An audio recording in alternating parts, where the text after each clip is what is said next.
ever heard of the quote, knowledge is power? I love that quote and I use that quote in my life all the time. We live in a time where our world is constantly changing.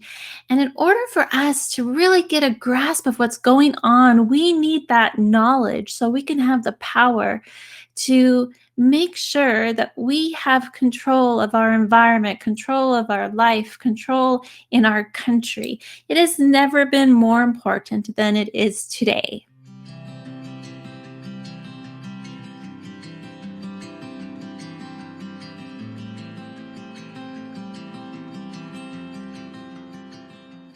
So you might be asking yourself, why does it matter? Why do I need to know? Why do I need to refresh my memory of what our Charter of Rights and Freedoms are? It's so we realize what's going on and we can recognize when our rights are being taken away. It's also to appreciate the rights and freedoms that we have today and those who fought to give those to us and protect them for us. And if we want to protect them, we need to know what we're protecting. So I just wanted to share a little disclaimer here. I am not a constitutional expert. I'm merely a Canadian citizen who values my rights and freedoms and those of every citizen in this country. And I feel necessary to familiarize myself with the Constitution, and I thought I'd bring you along on the trip. So the Charter starts out by saying, whereas Canada is founded upon principles that recognize the supremacy of God and the rule of law.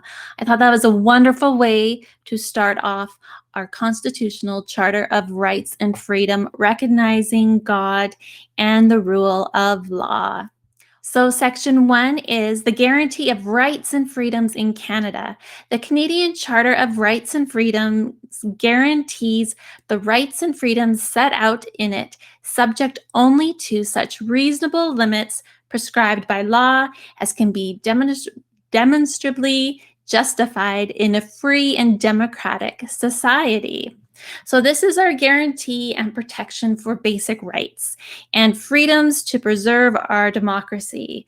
This applies to every level of government, federal, provincial, municipal.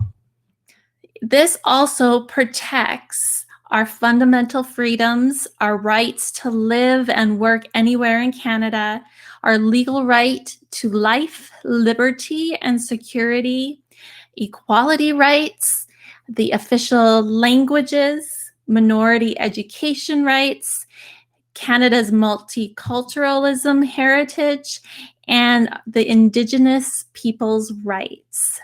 So let me know what you think about Section 1 of the Charter of Rights and Freedoms in the comments below. How is Canada doing on this according to you? And remember, everyone's views might be a little bit different, and that's okay. All right, let's go on to Section 2. Okay. So, Section 2 is our fundamental freedoms. It says everyone has the following fundamental freedoms. This has been talked about a lot in the media lately. So, this is a big focus in our country right now. So, 2A, freedom of conscience and religion. 2B, freedom of thought, belief, opinion, and expression, including freedom of the press and other media of communication. 2C, freedom of peacefully assembling, and 2D, freedom of association. Okay, so this is Section 2 of the Charter of Rights and Freedoms in our Canadian Constitution. In a democracy, people must be free to discuss matters of public policy, criticize governments, and offer their own solutions to social problems. Even though these freedoms are very important, government can limit them. For example, when we are dealing with hate propaganda or child pornography. But These are the fundamental freedoms given to citizens of Canada. Let me know what you think about Section 2 of the Charter of Rights and Freedom. How is Canada doing on this? And maybe there's room for improvement. Time for a quote from Abraham Lincoln, an American president. He said, which is applicable to Canadian politics, democracy is the government of the people, by the people, for the people. Words for thought there. If you have liked this brief review, let me know by liking the video.